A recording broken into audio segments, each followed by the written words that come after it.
अपन channel SCS Mithila के करू सब्सक्राइब और बेल बटन जरूर दबा दिया ताकि हर खबर सबसे पहले पहुंचा अहां तक। सुपौल में एक छोटा भाई पर आरोप है जो अपन पैघ भाई के झूठा मुकदमा में फंसा दिलन, जाके लग पैघ भाई एसपी से भेंट क अपन गुहार लगौलन। सुपौल में छोट भाई पैघ भाई के मुकदमा में फंसा दिलक।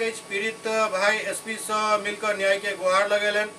मामला सुपौल के नगर परिषद क्षेत्र के वार्ड नंबर 5 के, जहां पैघ भाई के छोट भाई झूठा मुकदमा में फंसा दिलन।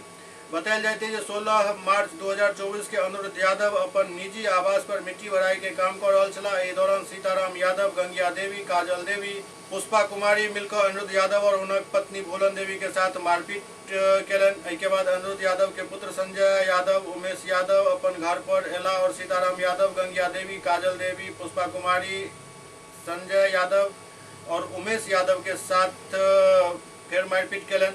स्थानीय लोग के मानी तो जाय में केकरो भी ज्यादा गहरा चोट नहीं आयल हन। लड़ाई खत्म होने के 1 घंटा के बाद सीताराम यादव अपन पत्नी गंगिया देवी के लोग सदर थाना में आवेदन दो मामला दर्ज करेलन, जाय में वो सर फूटे के बाद कहलन। थाना अध्यक्ष के आवेदन प्राप्त होते ही थाना अध्यक्ष मामला दर्ज को आगू के कार्रवाई शुरू कर दिलन। उते पीड़ित परिवार झूठा मुकदमा में फंसावे के लोग सुपौल एसपी शेषव यादव से भेंट क पूरा मामला के जांच के गुहार लगौलन।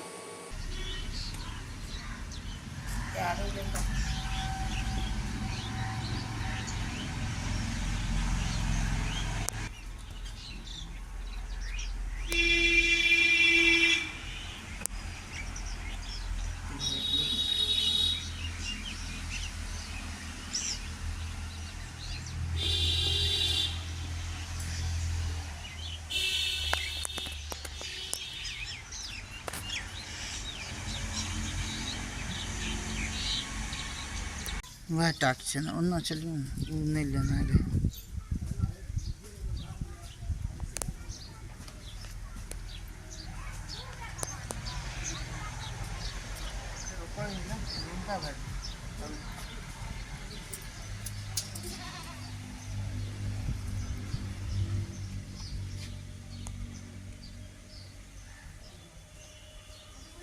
की घटना भेल देखे मारपीट के सुनलिए तो घटना अपना जमीन में माटि गिरबैत रहे, वही खातिर लड़ाई झगड़ से भेले मारपीट। केकरा से भेले रह केकरा केकरा अनुरुद्ध से लपड़ थपड़ चलले जाने अनुरुद्ध से केकरा भेले? सीताराम यादव से सीताराम यादव से लपड़ थपड़ चलले जाने तो हम ओने से आबैत रहिए। लपड़ थपड़ चलले तो फिर डेरा चलि गेलै, डेरा में कपार भांग लेलकै। हमरा के से सब नहीं देखलिए से अनुरुद्ध कपार भांगल कि नहीं भांगल से नहीं देखलिए। तखनी नहीं देखलिए कपार भांगल जखन लड़ाई हुए रहे तखन कपार रहे भांगल नहीं, तखनी कपार नहीं भांगल केकरो ने केकरे दोनों पक्ष में से केकरो ने नहीं। लपड़े थपड़े भेले लाठी डंडा से एने से नहीं भेले। आ डेरा में आप जी के नहीं जाने के बाद पलट पर कुछ नहीं भेले। पलट पे अपना जमीन में गिरबैत रहे, वही खातिर लपड़ थपड़ चल ले। यह बात सबसे अहाँ के नाम की भेल? हमार नाम है बेसन पासवान, वार्ड नंबर 5। अहाँ एकर के लागबे? पड़ोसी छी हम, पड़ोसी छे, समाज के लोग हाँ समाज के लोग छी। घटना भेल की भेल घटना? घटना में हम सब सुनलिए, देखलिए नहीं मारल रहे, मगर ई सुनलिए जे कहलकै कि जे लड़ाई थप्पड़ दो तरफ से चलले। मारल रहे नहीं देखलिए, मगर ई कपार भंगा भंगी नहीं देख भेल रहे। कहे जाए हमरा के अंगना घर के बाल बच्चा और सब कोई मिल कर ई मारल रहे, कपार भंगा भंगी नहीं भेल रहे। एलिए बात से हमरा के मालूम भेले जे ठीक से 1 घंटा के बाद तो कहलकै मारल रहे भेल। हमहूँ सब नहीं देख। अच्छा, पुलिस आयल एत वेरिफिकेशन करे ला? हमहूँ नहीं देखली, ई बात तो नहीं देखली। पुलिस नहीं आयल? नहीं FIR नहीं कह दिलकै? हम नहीं देखलिए पुलिस के जे कहब। की नाम भेल अहाँ के? हमर घरनी देवी। ई लड़ाई केकरा केकरा में हुए रहे? सीताराम यादव से आ संजय यादव, यही दोनों में? हाँ यही दू। कौन चीज के कारण भेले रहे पता है? माटि जे गिरेलकै अंगना में, वही माटि के खातिर सरियाबैत रहे ई सब माय पुत अपन। तो हमहूँ सब देखिए जे माटि गिरबै छै अंगना घर में, दाबा दुबी पर दै छै तो ओकरे मारल रहे के शुरू। की नाम भेल अपन? हमर घरनी देवी, घर बगले में। ई के लागत? हमरा तो पड़ोसी लाग। पड़ोसी छै, पड़ोसी समाज छी अहाँ सब। समाज छियै। हाँ रोज अहाँ सबके साथ मारि पीट के घटना भेल रहे, केना भेल रहे? मारि पीट भेलै एहि लए कऽ से माटि गिरेलकै। हूँ। हम 2 गोरे माटि सरियाबैत रही हूँ। आ ओ सीताराम अयलै। हूँ। तऽ अयलै तऽ ओना भोरसँ 4 खेपी हूँ। हमरा आरके हटा दिए हूँ। चलि जाए।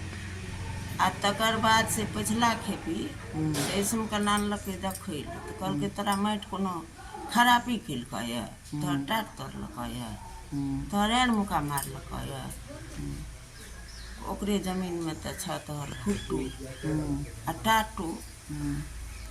बस एहि पर से हमरा मारलकै।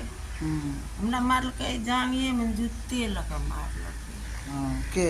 सीताराम हाँ। मारलकै तऽ ओहि आदेश पर तऽ हम किछु नहि बुझलियै। रातिमे जान हॉस्पिटलो गेल जाए तऽ नहि देखलियै। तब की भेले रहे? ओकरा आर के कपारो कान नहीं कपार नहीं भांगल रही। केकरो नहीं ओहि मारि झगड़ामे। थाना में जे आवेदन दिलिए रहे, अहाँ सब भी दिलिए रहे उसी रोज? हाँ वही। पुलिस आयल रहे तऽ? नहीं पुलिस नहीं एलिए। पुलिस नहीं आयल नहीं रहे? इंक्वायरी में नहीं पुलिस नहीं बड़ा बाबू कोई नहीं आयल। एने FIR वहीं से भाग गेलै? हाँ वही ना भए गेल। की नाम ये अहाँ के? फूलन देवी घर फेरोगे। आ पति के नाम? की घटना घटले रहे अहाँ के साथ? अपना जमीन में मिट्टी गिरेलिए, वह सरियाबैत रहिए। वो सब 4-5 कनी कस के बोलिए। हाँ वो 4-5 गोरे अयले। के सब? पुष्पा देवी, सीताराम काजल देवी, सीताराम यादव, हाँ। गंगिया देवी, पुष्पा देवी आ काजल। हाँ हाँ सब कुमारी छे। उ सब अयले आ हमरा कोदारि छीन के हमरा मारे लागले। बीजे प्राणी रहिए, बाल बच्चा कोई नहीं रहे हमर घर पर तकली।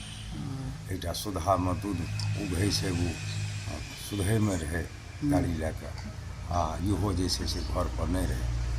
अब की परेशानी उत्पन्न भेल? परेशानी छै जे तकर बाद ओ मारि के या मारि पीट कए के चलि गेलै हमरा। या तकर बाद बचबा सब अयलै तऽ कुटुम्ब फेर भेलै। आ ओकर बाद जे छै से फेर समाज छोड़ा देलकै आ छोड़ा कऽ तब गेलै तऽ ओ डेरामे अपना परिवारके अपने से माथा पिलरमे भाङ्गि कऽ ब्लेड से चीर कऽ हॉस्पिटल चलि। एकदम झूठा केस छै। अहाँ पर केस कऽ देलक? हाँ केस कऽ देलक। ओ सब झूठा केस छै? एकदम झूठा केस छै। की नाम भेल अपन? अनुज यादव, घर? Gauravgarh, ward number 5। केना अहाँ सब पर केस भेल ये, की बात छै? केस भेलै सर जे ई मिट्टी गिरेलिए अपना दरवाजा पर। मिट्टी गिरबै के बाद 5-7 ट्रैक्टर मिट्टी गिरा कऽ हमरा आरके चलि गेलै अपन काम धंधामे। पप्पा मम्मी जे छै से मिट्टी सरियाबैत रहे। तऽ ओने हमरा चाचाके के अथीमे टाटमे कनि मिट्टी भरि गेलै। आ ओ की नाम ये चाचा? सीताराम यादव। हाँ। ओन्ने से की करलकै, ओकर बाल बच्चा सब मिल कऽ ओ चदरा एकटा लागल छै, चदरा के 2-3 हाथ अगाड़ी के नहीं ठेल देलकै। वही पर हमर माँ पापा बोलले जी चदरा किया ठेलली, जतऽ रहे ओतै रह देती, एने मिट्टी गिरबै छियै तऽ एने किया ठेलली। वही पर ओ चारों प्राणी मिल कऽ माँ पापा के खूब मारलकै, घोलटा घोलटा कऽ। एहिठाम बहुत चोट छै, एहिमे बाँहि आरमे बहुत चोट छै। पप्पोके एहिठाम दबिया लऽ कऽ काटल छै, काटि देलकै। आ ओहिके बाद जे छै से हमरा आरके जैलिए, फोन करलकै एलिए तऽ हमरो आरसँ चाचा ओहिठाम रहै तऽ ओकरा पूछा लागलै की बात है, किया तू परेशान करै छै, अपनामे नहि गिरबै छियै। तऽ ओ की करलकै, कोदारि रहे हाथमे, हमरे पर अथी कए देलकै, चलबऽ लागलै तऽ हम लपड़ थप्पड़ मारलिए। लपड़ थप्पड़ मारैके बाद समाजके जे पड़ोसी उड़ोसी रहै शान्त कए देलकै, सबके हटा देलकै। हटबैके बाद जे छै से 1 घंटा के बाद ई अपना परिवारके अथी भाङ्गि लेलकै, केस कपार भाङ्गि लेलकै। आब दवालमे अथीमे टकरा कऽ खुटारमे भाङ्गलकै कि केना भाङ्गलकै। 1 घंटा के बाद आब कथीसँ काटलकै नहि काटलकै, 1 घंटा के बाद लए कऽ गेलै हॉस्पिटलमे। तऽ हमरा आरके आबैत रहिए ओन्नेसँ डुमराही तरफसँ, देखलिए कि 1 घंटा के बाद ई सब जे छै से लए कऽ चलि गेलै हॉस्पिटल। आ झूठा केस कए कऽ हमरा आरके तीनों बापूतके 307 लगबा कऽ आ बस फंसा देलकै। परेशान कए रहल है? परेशान ऐसा पहले ऐसे पहलो हमरा पर 2011 में हमरा पर केस कए लेलकै। ओहिठाम रास्तामे एकटा उ रहै, एकटा और आदमी रहै, कोई ओकर परे कुटुम्ब कोई रहै, बस दुनूटा ओहिठाम घेर कऽ मारैत रहै। तऽ ओहो बेर की करलकै, ओहिना अथी कपार भांगि लेलकै गाछमे लगा कऽ, गाछमे एना कऽ पटकि कऽ आ उल्टे हमरा फंसा देने रहै ओहो बेर। तऽ ओहि बेर जन जुर्माना दए कऽ हमरा आरके नहि समझ पाबियै, दन जुर्माना दए कऽ अथी भेलै, केस तुलनामा भेलै, ओहोमे पैसा लए लेलकै आ ओहो अथी नहि करलकै, मेल पिटिशनो नहि लगेलकै।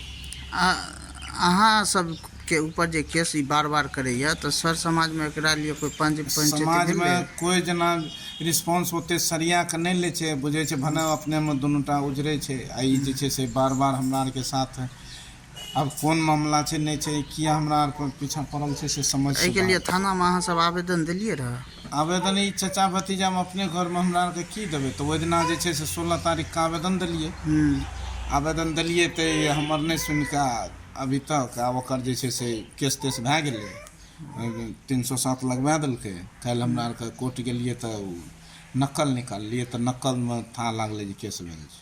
तब हमरा आरके जे छै से की नाम छै SP साहबके आवेदन देलियै तऽ सुनते आब SP साहबके मानि हमरा आरके तऽ निर्भर छै, प्रशासनपर तऽ निर्भर छै हमरा आरके। जे हमरा आरके कोइ नहि छै तऽ प्रशासन तऽ किछु ने किछु हेतै, न्याय तऽ करतै। की नाम भेल अपन? संजय यादव, घर गौरव वार्ड नंबर